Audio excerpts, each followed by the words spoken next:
The vast chamber of the Galactic Alliance Council on Zephyr Prime gleamed with an ethereal blue light, illuminating the 12 podiums arranged in a perfect circle. Each podium represented one of the most advanced species in the known universe, their representatives adorned in ceremonial garb that reflected their unique biology and cultural heritage. The air hummed with a mixture of artificial atmosphere generators, accommodating the diverse respiratory needs of the council members. In the center of this imposing arena stood Lisa Carter, the sole human ambassador to the Galactic Alliance. Lisa's heart pounded against her ribs as she surveyed the alien faces surrounding her. Some were vaguely humanoid, with recognizable features arranged in familiar patterns. Others were so alien that she struggled to discern where sensory organs ended and decorative elements began. But regardless of their appearance, all 12 representatives wore expressions that even across the vast species divide Lisa recognized as contempt. "The resolution has passed," announced High Counselor Veltar. Of the Crystalline Consortium, his translucent form shimmering as he spoke. His voice resonated through the telepathic translators embedded in Lisa's temporal lobe. "The quarantine of humanity within the boundaries of the Sol solar system is now law. Any human vessel attempting to venture beyond these limits will be considered in violation of Galactic Directive 7293 and will be subject to immediate neutralization." Lisa stepped forward, her voice steady despite the anger coursing through her veins. "The people of Earth reject this unjust resolution. We have committed no acts of aggression against any species represented in this council. This quarantine is nothing more than prejudicial imprisonment of an entire species based on unfounded fears."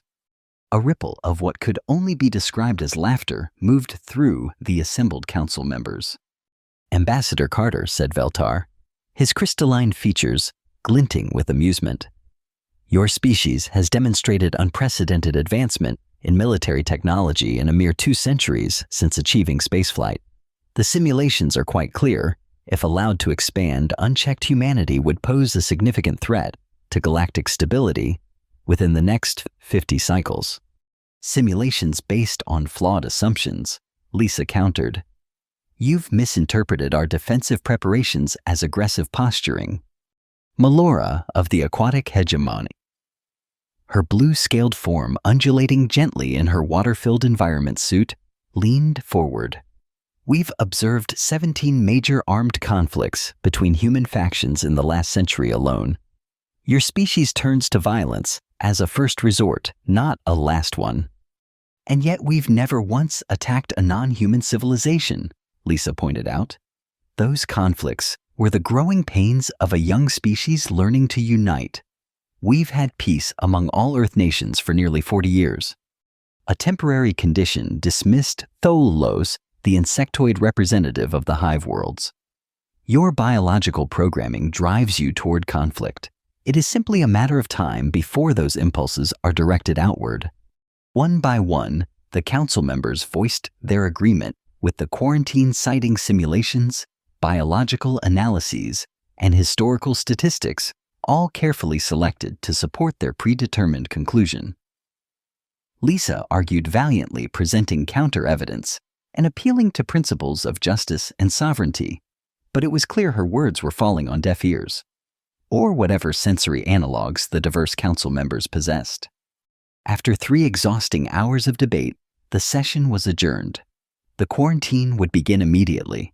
Human ships already in transit to colonies beyond the Sol system would be permitted to return home, but no further expansion would be allowed. Humanity was effectively caged within the confines of their solar system. Lisa retreated to her quarters in the Earth Embassy on Zephyr Prime, a modest facility compared to the grand compounds of the other civilizations. She activated the secure quantum communication array, initiating a direct link to Earth Central Command. After several moments of encryption handshakes, the stern face of President Helen Adams appeared on the holoscreen.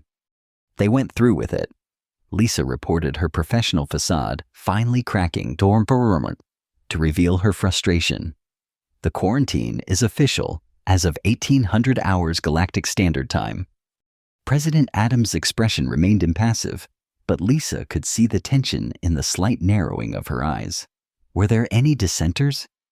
The Arcadians and the Vox showed some sympathy, Lisa said, but not enough to vote against the resolution. They're all afraid, Helen.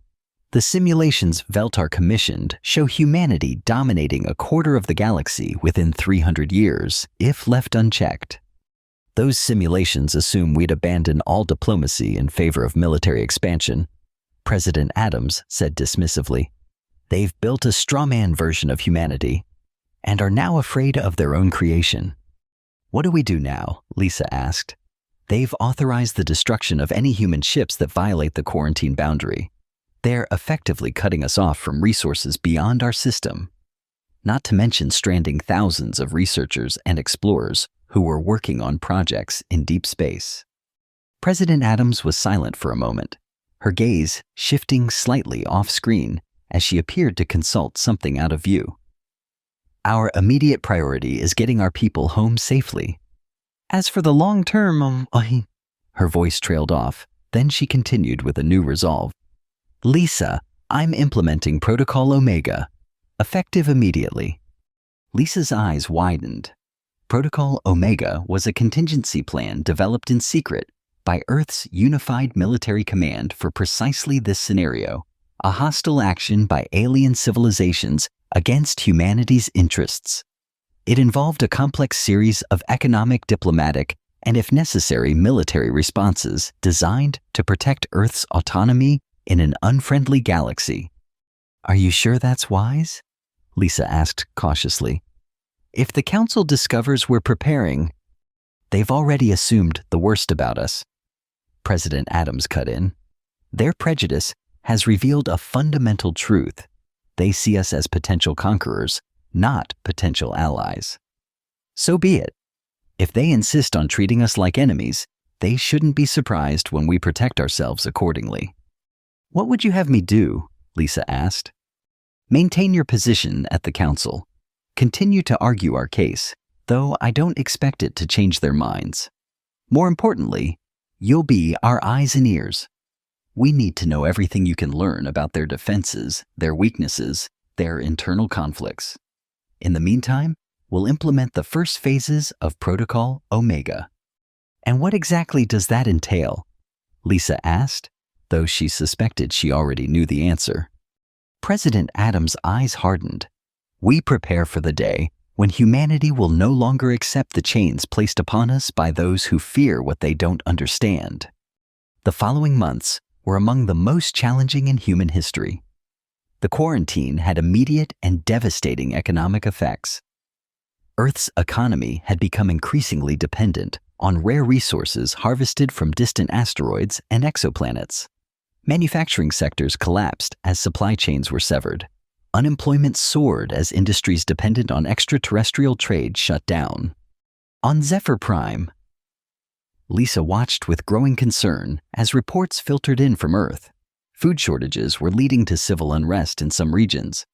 The unified Earth government was struggling to maintain order, while simultaneously redirecting resources toward the mysterious Protocol Omega. Meanwhile, in the council chambers, Lisa was treated with increasing dismissiveness. Her speaking time was curtailed. Her motions to reconsider the quarantine were routinely tabled without discussion, and several council members refused to acknowledge her presence altogether. 6 months into the quarantine, Lisa was summoned to an emergency council session. When she arrived at the chamber, the atmosphere was charged with tension, unlike anything she had previously experienced. Ambassador Carter, Veltar, began without preamble. We have detected unusual energy signatures emanating from multiple locations within your solar system. These signatures are consistent with weapons development beyond what was previously documented in our assessments of human capabilities. Explain. Lisa had been prepared for this moment. High Counselor, with all due respect, the Council's decision to isolate humanity has forced us to become more self-sufficient. We are developing alternative energy sources to compensate for the resources we can no longer access beyond our system. Any unusual readings you've detected are likely the result of these civilian projects. Our analysis suggests otherwise, countered Tholos of the Hive Worlds. The energy patterns are consistent with quantum displacement technology that could potentially be weaponized. Lisa maintained her composure. I'm not a physicist, Counselor Tholos. I can only report what I've been told by my government, that we are engaged in peaceful energy development projects to sustain our civilization under the constraints imposed upon us. The questioning continued for hours, with council members presenting evidence of suspicious activities throughout the Sol system. Lisa parried each accusation with practiced diplomatic skill, neither confirming nor denying the true nature of the projects, but maintaining humanity's right to develop within their own system however they saw fit. As the session concluded, Veltar issued a warning. We will be increasing surveillance of your system, Ambassador. If we determine that humanity is developing military capabilities intended to challenge the quarantine, the Council will be forced to take more drastic measures. Such as? Lisa asked, though she dreaded the answer.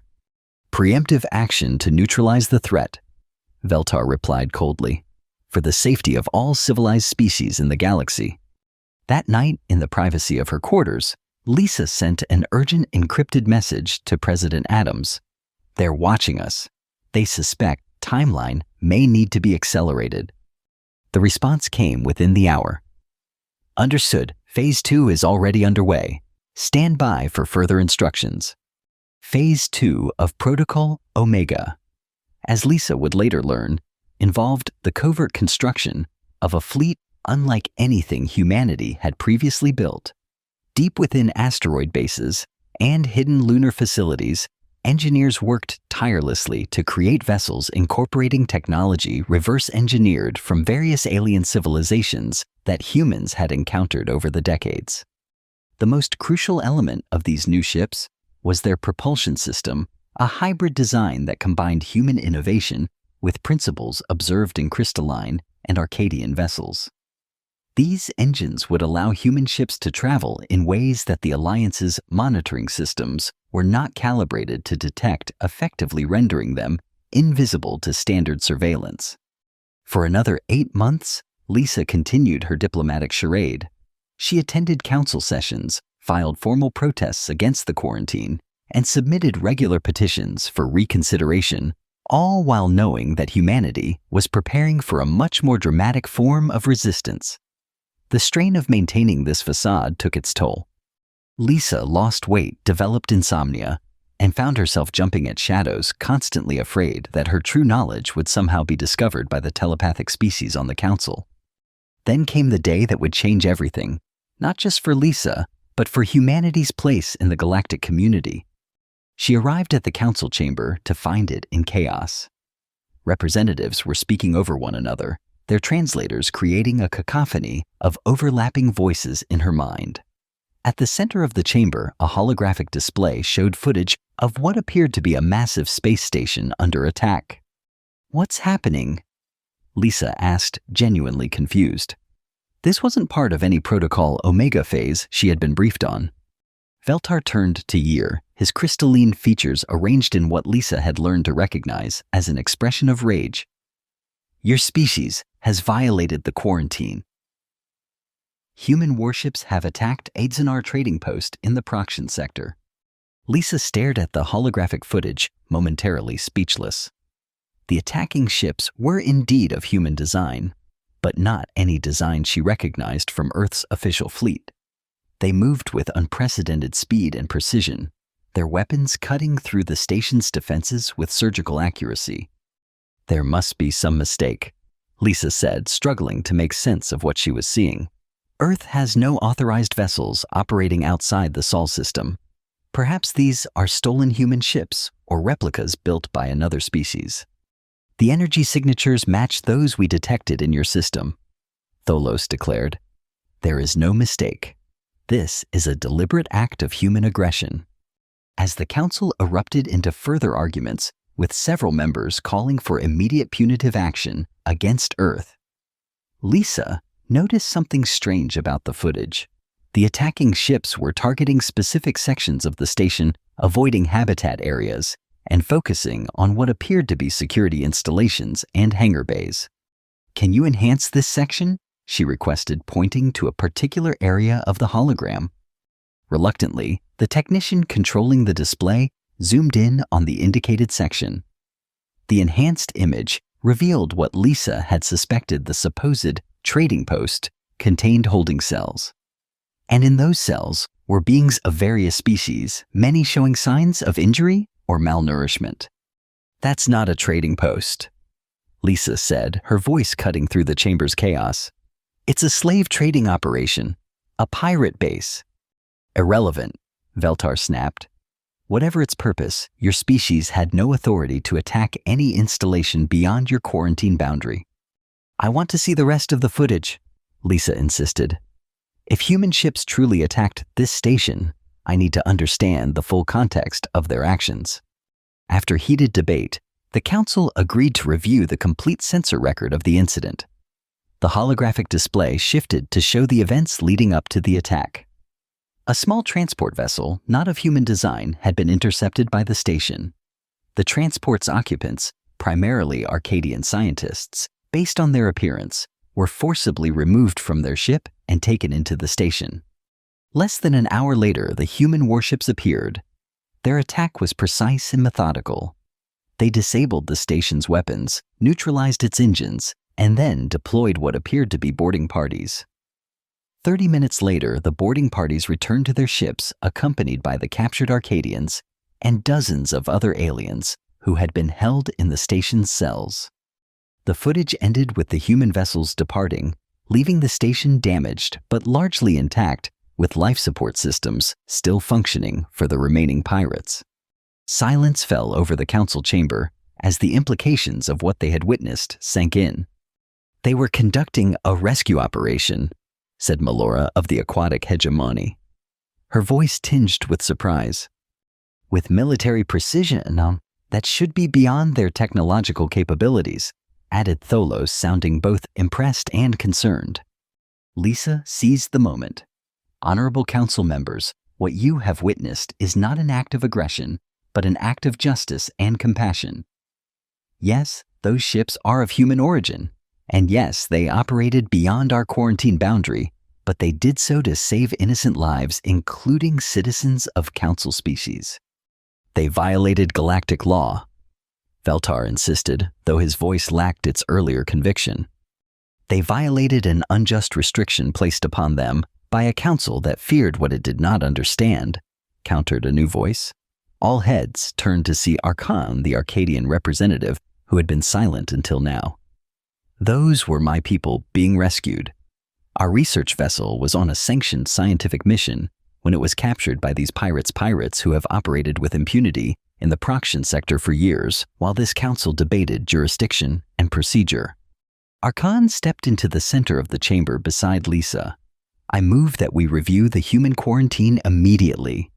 Any species willing to risk such consequences to save the lives of others, even those who had voted to restrict them, deserves reconsideration." The debate that followed lasted for days. The footage of the human rescue operation was analyzed from every angle. Questions were raised about how humanity had developed such advanced technology, in secret how their ships had evaded detection, and most importantly, why they had chosen to use these capabilities not for conquest or revenge, but for a humanitarian mission. Throughout the proceedings, Lisa maintained that she had no prior knowledge of the operation and could not explain the technological advancements displayed. This was partly true. While she had known about Protocol Omega, the specific capabilities of the new fleet had been kept from her to maintain plausible deniability in exactly this type of situation. Finally, after nearly a week of continuous session, the council reached a decision. The quarantine would not be immediately lifted, but a committee would be formed to reassess humanity's status within the galactic community. In the meantime, limited human expansion would be permitted within a designated region surrounding the Sol system under council supervision. As the formal session adjourned, Lisa found herself approached by several council members who had previously avoided her. "Your people showed remarkable restraint," said Tholos of the Hive Worlds. Our analysis indicates they could have destroyed that pirate station completely. Yet they chose precision over power, rescue over retribution. That is the humanity I have been trying to represent to this council, Lisa replied. We are not defined by our capacity for violence, but by our choices in how we use our capabilities. You must understand our caution, said Melora. Your species advances at a rate unlike any we have previously encountered. What takes others centuries, you achieve in decades. It is unsettling. Change often is, Lisa acknowledged. But perhaps instead of fearing our rate of advancement, the Council might consider the benefits of having such innovation as an ally, rather than a perceived threat. The conversation was interrupted by an aide who informed Lisa that she had an urgent communication from Earth. Excusing herself, she hurried back to the embassy where President Adams awaited on the secure channel. You've seen the footage, Lisa said as soon as the connection was established. I have. President Adams confirmed. Captain Morrison and the UEES Valiant performed admirably.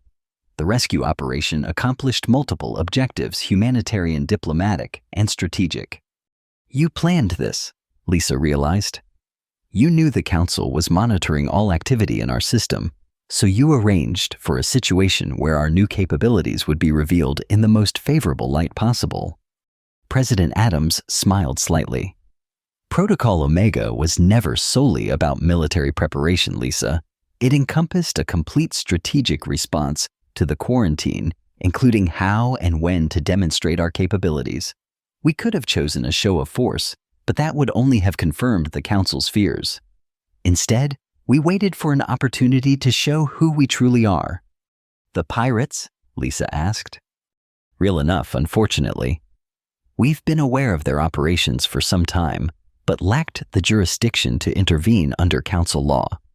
When we detected them capturing the Arcadian research vessel, we saw our opportunity. The Valiant and her sister ships were deployed with explicit orders to prioritize the rescue of all captives with minimal casualties, even among the pirates. It was a gamble, Lisa observed. The Council could have reacted with even stricter sanctions. Any path forward involved risk, President Adams acknowledged. But we understood something fundamental about interspecies relations that the Council had overlooked. Actions speak louder than words, regardless of what language or translator is being used. So what happens now? Lisa asked. Now you continue the diplomatic work that you've excelled at under impossible circumstances.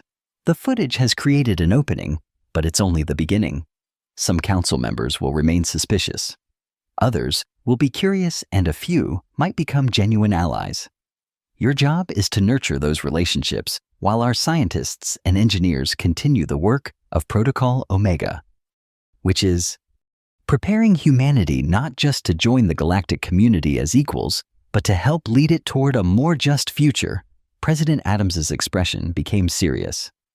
The pirate operation you witnessed is just one example of the injustices that exist beyond our system.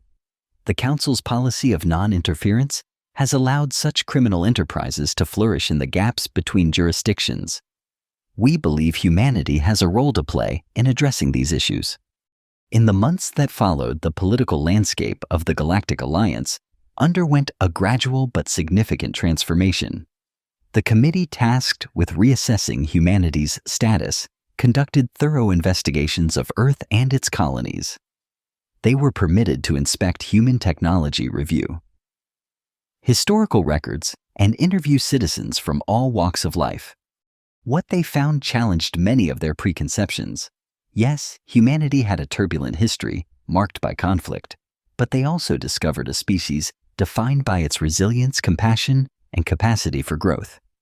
They witnessed Earth's unified government working tirelessly to address the economic hardships caused by the quarantine, with resources being distributed equitably rather than hoarded by the powerful. They observed human scientists continuing to pursue knowledge for its own sake even under restrictions. And perhaps most surprisingly, they found very little resentment toward alien species among the general population. Instead, there was curiosity and a genuine desire for peaceful coexistence. Meanwhile, human ships conducted several more visa rescue operations in unclaimed sectors of space, each time with the same precision and restraint demonstrated in the first mission. They targeted only confirmed criminal operations, avoided casualties whenever possible, and always coordinated with the home governments of rescued individuals to ensure their safe return. 6 months after the initial footage had stunned the council, Lisa stood once again in the center of the chamber, but this time the atmosphere was markedly different. The contempt that had previously surrounded her was largely absent, replaced by a complex mixture of cautious respect, lingering suspicion, and genuine curiosity. Ambassador Carter began Archon of the Arcadians, who now chaired the Committee on Human Relations. We have completed our assessment of humanity's current status and capabilities. Our findings have been distributed to all council members for review. Lisa nodded, maintaining her diplomatic composure, despite the significance of the moment. The committee recommends that the full quarantine be lifted to be replaced by a phased integration protocol that will gradually incorporate humanity into the galactic community over a period of 5 standard years. Arcan continued. During this transition period, human expansion will be permitted within designated regions, and technological exchange programs will be established under mutual oversight. Veltar of the Crystalline Consortium, once her most vocal opponent, raised a glittering appendage. While I acknowledge the committee's thorough work, I must express concerns about the accelerated timeline. 5 years is a mere moment in galactic terms. I would propose extending this transition to at least 20 years. With respect, Counselor Veltar. Lisa responded, D. Humanity has already demonstrated both our capabilities and our intentions. The rescue operations conducted by our ships have saved over 3,000 lives, including citizens from 9 council species. We have shown that our advancement need not be feared, but can be an asset to this community. An asset, perhaps? Veltar conceded, but one that must be carefully integrated. Your species thinks in terms of years and decades, while galactic stability must be considered over centuries and millennia. Then let us find a middle path, suggested Melora of the Aquatic Hegemony. 10 years of phased integration with annual reviews of progress and adjustments as needed. The debate continued for several hours, but it was notably different from previous sessions. There was genuine engagement with Lisa's points, thoughtful consideration of humanity's potential contributions, and a willingness to compromise that had been entirely absent before. In the end, the Council voted to adopt a modified version of the committee's recommendations, an 8-year integration program beginning with immediate lifting of the most severe quarantine restrictions. Human ships would be permitted to travel throughout Alliance space under registration protocols similar to those of other species. Trade would resume, scientific exchange would be encouraged, and joint security operations like those humanity had already undertaken against pirates would be formalized. As the session concluded and council members dispersed, Lisa found herself approached by Veltar. Up close, his crystalline form was even more impressive. Light seemed to pass through him and emerge transformed into patterns of remarkable complexity. You must understand, Ambassador Carter, he said, his telepathic voice resonating in her mind, that our caution was never born of malice. Fear rarely is, Lisa replied, but fear is a poor foundation for policy. Indeed. Veltar seemed to shimmer slightly. What Lisa had learned was the crystalline equivalent of a thoughtful pause. When we first encountered your species, we observed beings who had nearly destroyed themselves multiple times through warfare, environmental degradation, and technological recklessness. Yet each time you pulled back from the brink and emerged stronger. It is unprecedented in our experience. We learn from our mistakes, Lisa said simply. At an alarming rate, Veltar noted, though there was a new note in his telepathic tone that Lisa interpreted as wry humor. The capabilities your rescue ships displayed should have taken centuries to develop, based on where your technology was when we first made contact. Lisa smiled diplomatically. Perhaps your simulations underestimated human ingenuity when faced with a challenge. Perhaps Veltar agreed. Or perhaps we underestimated what your species is capable of when united against a common adversary. We don't see the Council as an adversary counselor, Lisa said carefully. Not now, perhaps, Veltar acknowledged. But when the quarantine was imposed, I suspect that in that moment, we inadvertently provided humanity with exactly the impetus needed to accelerate your development beyond all projected parameters. Lisa said nothing, neither confirming nor denying his assessment. A curious paradox, Veltar continued. In attempting to prevent humanity from becoming a threat, we may have catalyzed the very advancement we feared. His form shimmered again. But you used that advancement not for vengeance, but for justice. That was unexpected. That is humanity at its best, Lisa replied. We are capable of great destruction. Yes, we don't deny the darkness in our nature. But we're also capable of extraordinary compassion, innovation, and selflessness. The choice between these aspects of ourselves is one we make every day, both as individuals and as a species. A perpetual balance, Veltar observed. Perhaps that is what makes your kind so dynamic. Perhaps Lisa agreed. Or perhaps it's simply that we understand something fundamental about existence in this universe. And what is that, Ambassador Carter? Lisa met his gaze, or what she perceived as his. His gaze among the complex crystalline structures of his form. That we are stronger together than we are alone. That diversity brings resilience. That fear of the unknown is natural. But curiosity must overcome that fear if we're to grow. Curious philosophies from a species so young, Veltar remarked. Youth has its advantages, Lisa replied with a smile. We haven't had time to become set in our ways. Later that evening, as Lisa prepared her report to President Adams, she reflected on how dramatically circumstances had changed in a single year. From isolation and economic crisis to the beginnings of true integration into the galactic community, all because humanity had chosen to respond to fear, not with aggression, but with principled action. The secure channel activated, and President Adams appeared on the holoscreen. Lisa could see that she was on the bridge of a vessel, the UEES Valiant, based on the configuration visible in the background. Congratulations, Ambassador, President Adams said warmly. The Council's vote today represents a diplomatic triumph few believed possible. It represents a triumph for all of humanity, Lisa corrected. The rescue operations, the restraint shown by our forces, the transparent cooperation with the investigation committee, all of these actions collectively changed the narrative about who we are as a species. Captain Morrison sends his regards. President Adams said, gesturing to someone off-screen. He's particularly pleased that his crew's actions have been formally recognized by the Arcadian government. Apparently, they've been granted some sort of lifetime honors, usually reserved for their own citizens. They deserve it, Lisa said sincerely.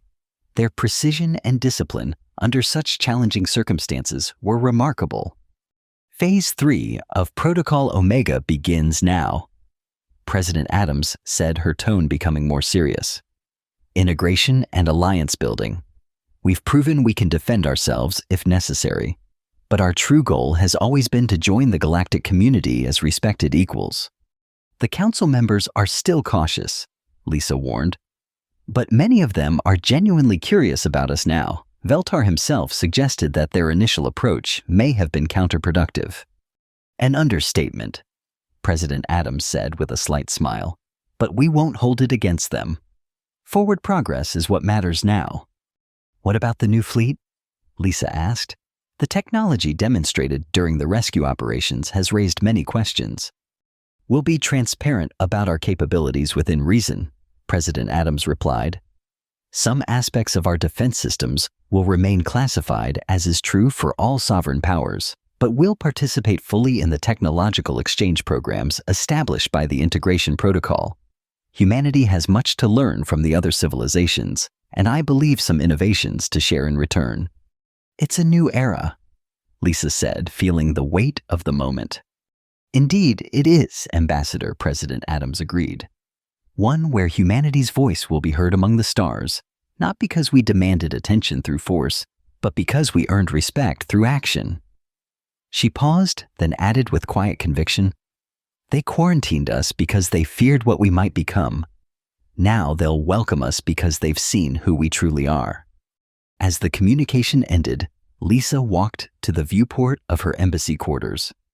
From here, she could see the sprawling expanse of Zephyr Prime's capital city, with structures built by a dozen different species coexisting in remarkable harmony.